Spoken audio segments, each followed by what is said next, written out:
Makanya susah orang untuk meliberalkan Azhar atau untuk mensalafikan Azhar, susah.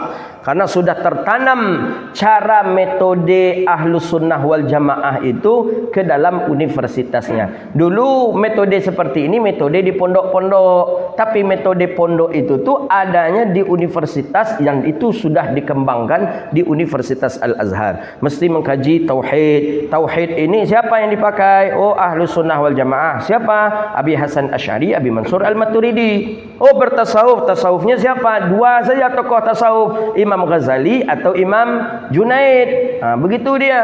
Oh, engkau apa? Oh, kami fikih. Fikih, pilihlah salah satu daripada fikih 4 mazhab. Ketiga-tiganya ini kawan-kawan kita anti, tidak bertauhid, tidak pula bertasawuf, tak pula berfikih.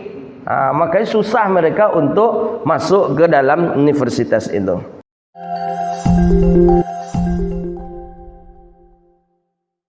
Pembahasan kita hari ini fi fadli zuhdi. Ini tentang zuhud. Zuhud ni kajian tasawuf. Ini tanda Imam Nawawi juga sufi. Dia ada orang yang mengatakan Imam Nawawi itu tak tasawuf, anti sufi. Kalau Imam Nawawi anti tasawuf, Imam Nawawi tidak bertasawuf, Imam Nawawi tidak akan membuat bab tentang keutamaan zuhud. Karena zuhud itu pakaiannya orang tasawuf, pakaiannya orang sufi. Maka oleh karena itu apapun dan siapapun para ulamanya, baik dia ahli fiqih, baik dia ahli hadis, baik dia ahli tafsir, baik dia ahli lughah dan lain sebagainya, pasti ulama yang rabbaniyin itu memiliki ilmu tasawuf. Itu yang ulama itu. Maka disyaratkan betul dia mesti berfiqih, dia mesti bertauhid, dan dia mesti bertasawuf. Inilah 3 nih. Kalau kata orang kita ni 3 berpilin itu, inilah 3 tali berpilin itu. Harus memiliki fikih, harus memiliki tauhid, bertasawuf. Nah, ini yang tak dimiliki oleh kawan-kawan kita daripada kalangan Wahaboy. Dan bahkan mereka benci dengan tasawuf. Baru kemarin saya mendengar ada video dari ustaz mereka, saking bingungnya orang tasawuf ini, susah menyematkan kemana ilmunya, kata dia. Kalau ilmu itu sudah ada di zaman Nabi, mereka tidak susah-susah memberi nama hari ini. Tapi sekarang di antara mereka saja ada yang bingung mengambil nama tasawuf itu. Ada yang mengatakan dari pakaian sufi, ada yang mengatakan daripada istilah orang yang bersih hatinya daripada Allah. Jadi berbeda-beda ulama tentang menamakan kalimat sufi atau tasawuf itu. Tapi pada intinya yang tasawuf itu seluruhnya adalah safa'a qalbihi bi ghairillah.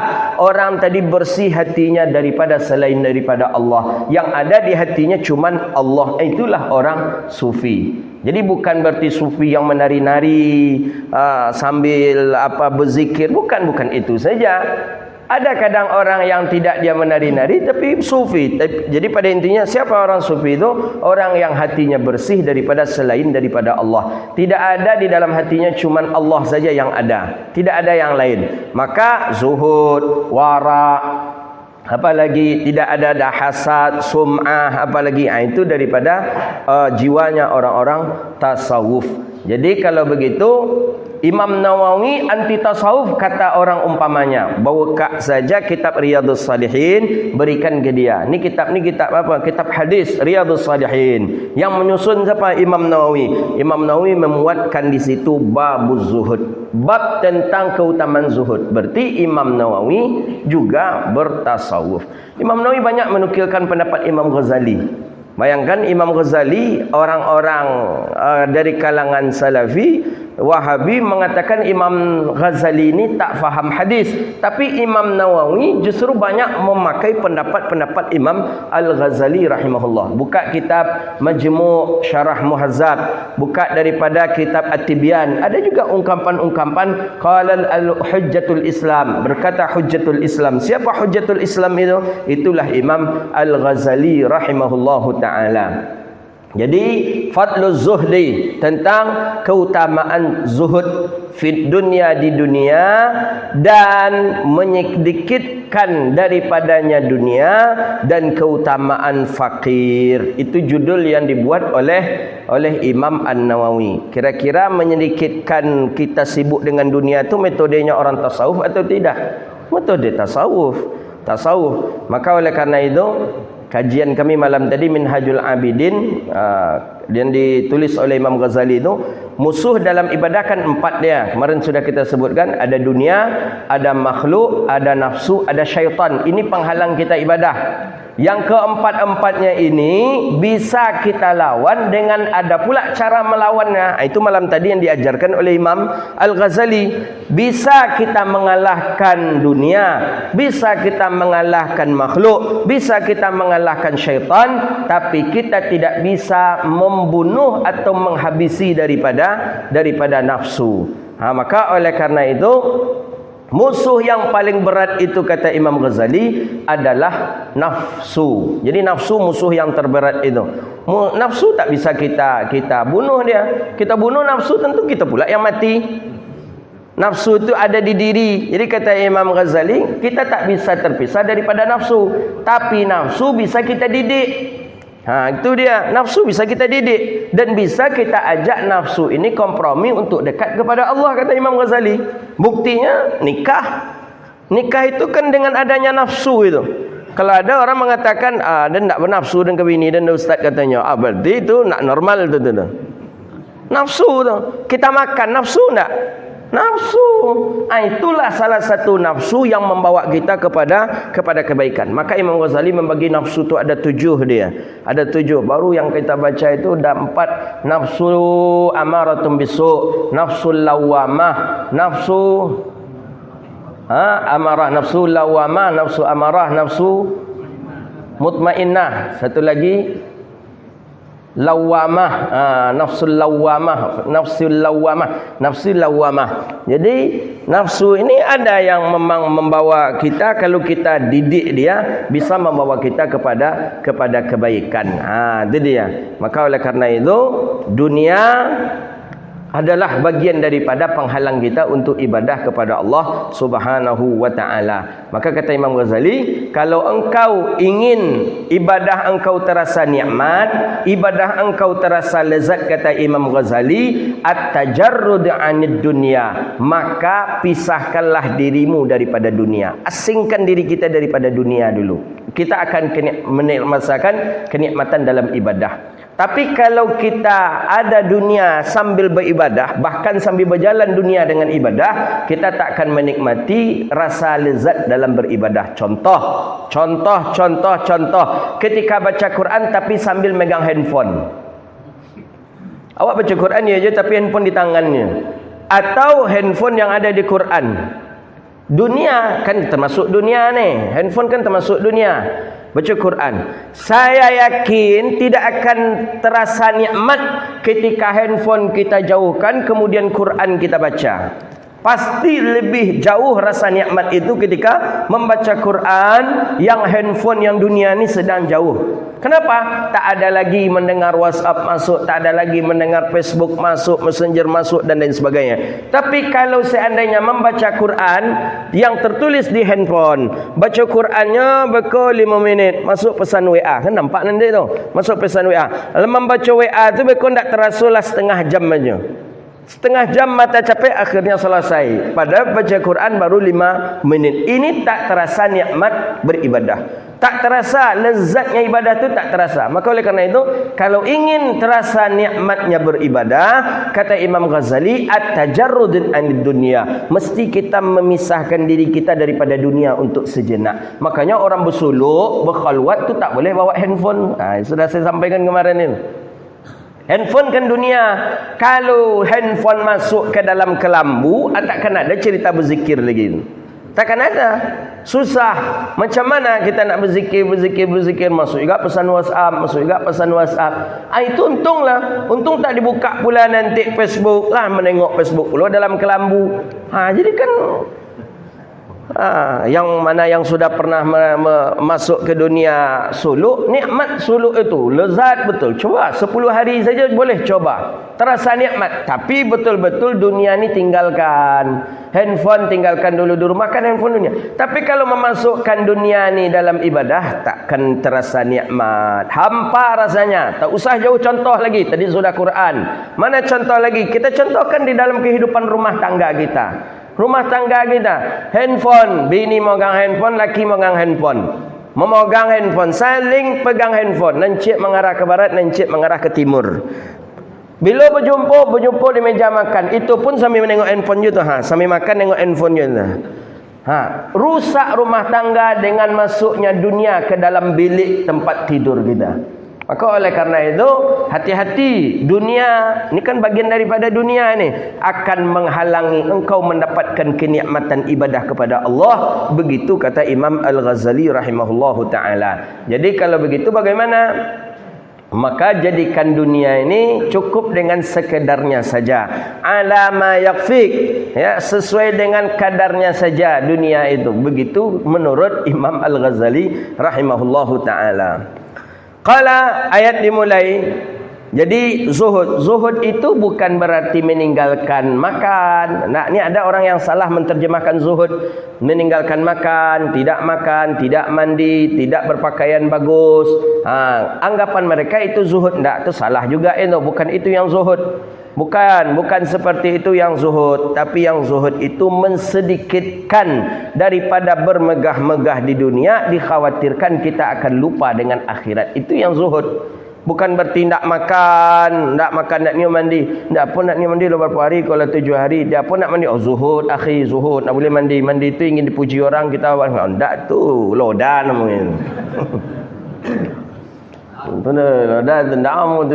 Ada yang sebagian orang memakaikan seperti itu. Zuhud, rambut tak diurus, rambut tak disisir, dibiarkan saja rambut, tak pernah dicuci pun tak pernah, dia pun tak pernah, dibiarkan saja rambut tadi.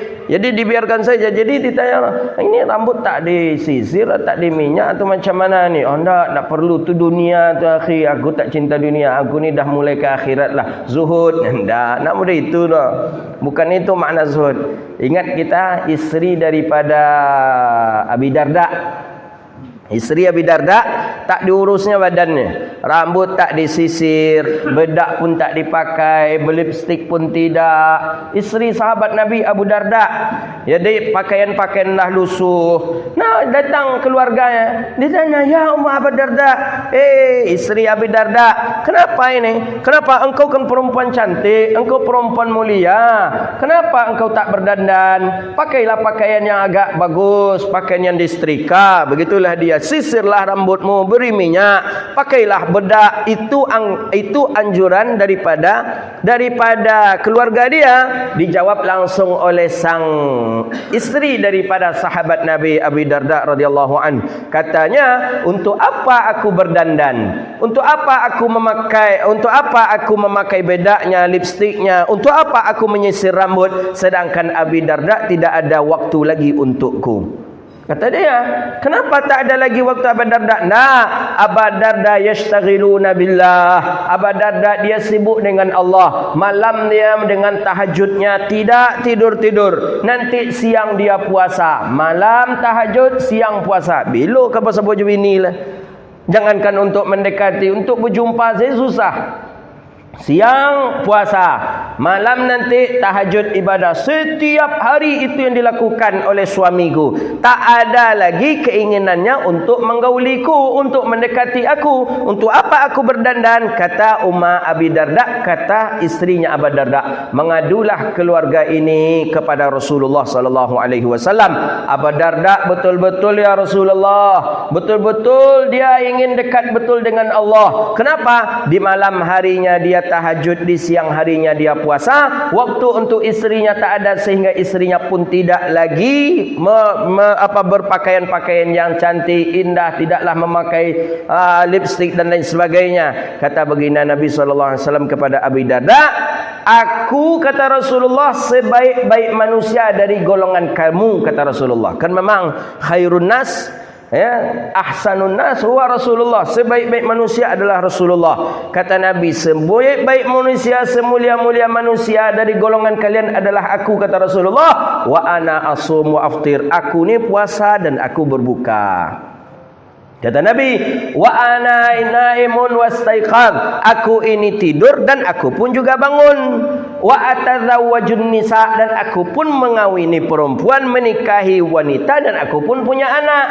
Jadi maksud Nabi mengajar itu, saya saja, tentu saya yang lebih takut kepada Allah dibandingkan kalian. Saya yang lebih dekat dengan Allah dibandingkan kalian, pastikan keinginan itu. Tapi kata baginda Nabi, jangan sampai kita menzalimi, ada hak masing-masing. Hak mata berikan ke mata dengan tidurnya, hak perut isi dia dengan makanan, hak syahwat berikan dia kepada yang halal. Begitu dalam pandangan syariat. Jadi jangan kita salah faham nanti tentang zuhud ini. Mereka ada kawan mereka lah 10 hari nak mandi-mandi, dia apa kunci nak mandi-mandi. Zuhud kan itu kaji petang kan anda. Jadi zuhud itu bukan seperti itu. Ya, tidak bermegah-megah, tidak begitu bermegah-megah dengan dunia. Tapi kalau kita lihat para ulama, banyak orang-orang hebat, orang-orang kaya, tapi tidaklah begitu memunculkan dengan kekayaannya karena ada zuhudnya. Jadi kalau kini payah mencari zuhud ini. Ada. Kalau di Mesir saya perhatikan para masyaikh banyak yang zuhud itu, masya-Allah. Uangnya banyak. Bukti kita nampak dia punya uang. Setiap pengajian kita itu kalau lah nampak apa itu dipanggil dikasih duit. Kasih duit 300 pon, kasih duit 200 pon. Ya punya ini. Nah ni. Jadi kalau kita yang dekat yang sering datang ke majlis itu sering dapat itu. Apalagi kitab. Bawa nih KTP saya ni, bitaqah saya ni, ambil kitab di maktabah tu. Maktabah tu percetakan itu apa kau suka ambillah. Bawa KTP beliau. Jadi ketika kita ditanya oleh orang apa, saya pernah digitukan oleh Syekh Hisham Kamil, kata beliau, kata orang percetakan, apa hubungan kedekatan Syekh dengan awak, kata dia. Karena saya bawa KTP Syekh, bitaqah namanya. Jadi saya bilang, ini bitaqah Syekh, saya ngambil kitab disuruh Syekh yang ambillah, kata orang percetakan. Saya tak tahu apakah Syekh punya saham di situ atau macam mana, tak tahu. Apalagi dapat kitab gratis, saya ambil kitab yang bagus-bagus itu. Saya ambil kitab bagus-bagus itu. Dah habis ni nak pulang saya minta izin ke Syekh. Syekh, mohon maaf saya dah selesai belajar, dah selesai studi, saya melanjutkan ke Sudan insya-Allah. Berat hati beliau. Terus kata beliau, sebelum saya pamit, gini aja kata beliau, nanti jumpa saya lagi, bawa KTP saya ni, ambil ke Maktabah Darul Qalam kalau tak salah saya nama maktabahnya, itu di samping maktabah, di samping kuburannya Sayyidina Husain, cucunya Rasulullah, di kota Kairo. Saya bawa itu, saya sampaikan ke orang punya percetakan, ini saya disuruh saya ambil kitab banyak-banyak, dan kitab banyak yang bagus, banyak saya ambil. Dan setelah saya ambil, saya bawa pulang. Besoknya saya jumpa lagi, khalas ya Indonesia, kata. Udah ya Indonesia, kata dia. Khalas ya Maulana, sudah ya Maulana. Mana ni bitaqah Maulana. Apa aja kitab yang kau ambil, katanya. Yang saya ingat dari yang saya ambil tu cuma 5 apa dah, yang diambil lebih dari 5. Jadi yang saya ingat 5 ini. Oh, mantap. Jamil, kata beliau. Jamil, bagus. Mantap. Itulah. Jadi saya minta izin ketika itu untuk balik pulang. Ya, itu kedermawanan Syekh. Jadi tanda mereka orang-orang yang memiliki duit juga. Tapi ketika datang ke pengajian, kadang sama dengan kita naik bisnya. Kadang naik taksi saja, dia tidak memakai pakaian dengan memakai kendaraan pribadi. Ada memakai kendaraan pribadi tapi tidak banyak. Begitulah diajarkan tawadhu, zuhud daripada para ulama kita. Ada Dr. Taharayan rahimahullah baru meninggal dunia. Itu diistilahkan oleh orang Arab, bukan Mesir saja. Orang Arab dengan Maliki Saghir. Imam Maliknya kecil. Jadi kalau Maliki Kabir sudah meninggal dunia, itu guru dari Imam Syafi'i. Setelah Imam Maliki meninggal dunia, tak ada lagi yang diistilahkan dengan Maliki Saghir. Tak ada. Maliki Saghir. Tak ada. Dr. Taharayan, Profesor Dr. Taharayan, menguasai fikih mazhab Maliki. Beliau, ya Allah ya Karim, saya menyaksikan. Itu kalau beliau lewat, semua orang-orang walaupun pedagang, anak-anak itu berdiri itu. Takzim kepada beliau. Beliau pernah jadi mufti. Dr. Taharayan, Profesor Dr. Taharayan, baru meninggal dunia. Sepuh. Itu di Arab kenal, orang Arab yang mazhab Maliki, baik dari Sudannya, Yamannya, di mana saja mengenal Dr. Taharayan, faqih, ahli fiqih dalam mazhab Imam Maliki, dalam mazhab Maliki. Beliau dars di Azhar, mengajarkan kitab Riyadhus Shalihin juga di Al-Azhar. Itu Syekhuna Dr. Taharayan rahimahullah. Jadi kita masih ingat dulu, jauh beliau lagi. Beliau santai aja berjalan kaki. setingkat mufti, mantan mufti itu ya hampir-hampir dengan mantan menteri lah begitu. Tapi ini orang alim. Jadi kalau Dr. Taharayan, Syekh Taharayan lewat itu tuh, jalan, itu langsung ada orang-orang tadi bilang, orang yang sambil jual makanan takmiyah, kalau kami mengatakan takmiyah, makanan untuk sarapan itu kan ada itu makanan di pinggir jalan tuh. Dr. Taharayan gayo, alimul Azhar gay, Dr. Taharayan lewat, orang alim Azhar lewat, nampak orang memandang ke Dr. Taharayan jalan santai, orang tua, sepuh, berjalan pakai tongkat, semua orang berdiri itu takzim menghormati beliau. Saya tahunya orang Arab menghormati beliau. Beliau pernah jadi dekan di Yaman. Beliau selalu diundang ke Saudi untuk menjadi dosen. Beliau ini termasuk dosen terbang ke Saudi. Jadi dulu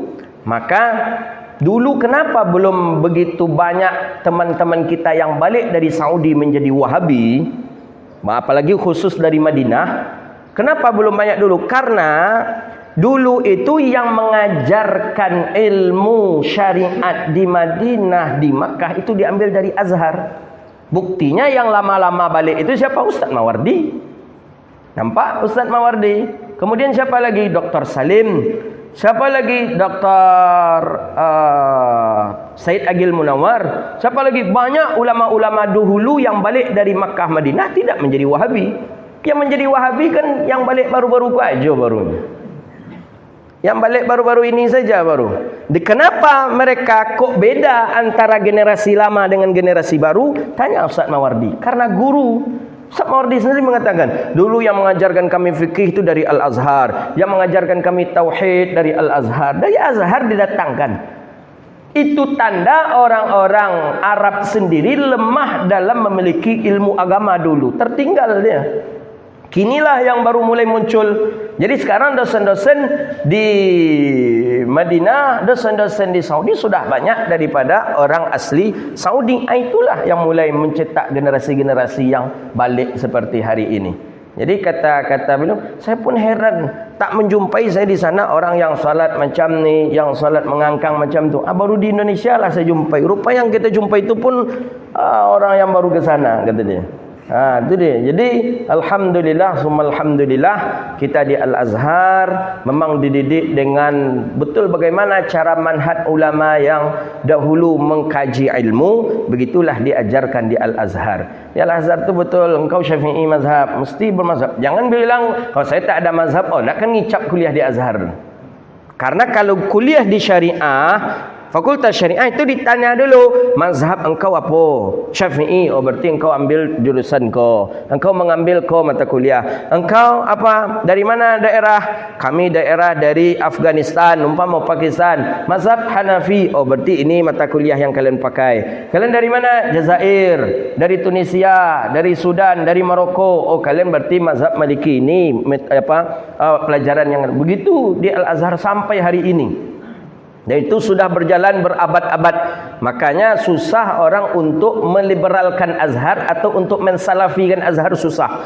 Karena sudah tertanam cara metode Ahlus Sunnah wal Jamaah itu ke dalam universitasnya. Dulu metode seperti ini metode di pondok-pondok. Tapi metode pondok itu tuh adanya di universitas yang itu sudah dikembangkan di Universitas Al-Azhar. Mesti mengkaji tauhid. Tauhid ini siapa yang dipakai? Ahlus Sunnah wal Jamaah. Siapa? Abi Hasan Asy'ari, Abi Mansur Al-Maturidi. Bertasawuf. Tasawufnya siapa? Dua saja tokoh tasawuf, Imam Ghazali atau Imam Junaid. Begitu dia. Engkau apa? Kami fikih. Fikih, pilihlah salah satu daripada fikih 4 mazhab. Ketiga-tiganya ini kawan-kawan kita anti, tidak bertauhid, tidak pula bertasawuf, tak pula berfikih. Makanya susah mereka untuk masuk ke dalam universitas itu. Jadi banyak kita jumpai. Ada lagi Dr. Sa'ad Jawish rahimahullah. Itu muhaddis, pakar hadis dan termasuk murid kesayangannya Syekh Yasin. Itu juga baru meninggal dunia. Banyak ulama-ulama masyaikh yang baru-baru meninggal dunia tu tahun 2021 banyak. Sa'ad Jawish inilah yang luar biasa, Masya Allah. Datang beliau ke majlis ilmu itu biasa. Profesor itu, guru besar, profesor. Kitabnya, karangannya banyak sekali. Dr. Sa'ad Jawish, muhaddis terkenal ini. Itu kalau beliau mengajar itu Masya Allah, kami beda kuliah di kita di Indonesia beda. Kalau di Al-Azhar itu kalau kuliah itu macam ruangannya itu macam apa ya? Ruangan luas itu, luas sekali. Jadi kalau pas yang datang itu dosen top, itu padat itu. Berdiri pun banyak yang ikut majelis itu, yang ikut daurah, yang ikut belajar. Tapi kalau ada dosennya dosen muda-muda lah, itu biasanya seketik yang duduk itu. Jadi memang di Al-Azhar itu disyaratkan menjadi dosen mesti harus sudah S3. Umumnya luar negeri saya perhatikan mesti harus sudah doktor baru menjadi dosen gitu. Di kita di Indonesia yang boleh S2 menjadi dosen. Kalau luar negeri sudah S3 ini.